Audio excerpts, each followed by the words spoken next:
Guys, আমরা হচ্ছে এত ভালো ভালো ভিডিও করি, এগুলো আপনাদের কাছে ভালো লাগে না। আজকে যদি ডিজে অনিকের মতো, ফারহানের মতো মাটিতে গড়াগড়ি করতাম, পাগলামি সাগলামি করতাম, মা বাপরে ক্যামেরার সামনে নিয়ে আইতাম, বউরে নিয়ে আইতাম, তারপরে বাইকে নিয়ে আইটা সেটা আগলামি যত খারাপ পাগলামি করা যায় সবগুলা করতাম, ওইসব ভিডিও আপনার কাছে ভালো লাগতো। আসলে আপনার পাবলিক সবচেয়ে একটা বোকা।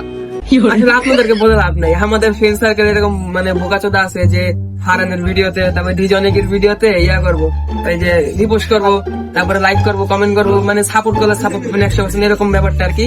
তো এই বোকাচোদারা এটা বোঝে না যে তুই ওর ভিডিওতে কমেন্ট করতে বা রিপোস্ট করতে তোর লাভটা কি, এটা তো ওর লাভ, বা ওর গ্রুপের জন্য এটা ওরই লাভ। এই পাবলিক বোকাচোদা মার্কা ওই বুঝে না।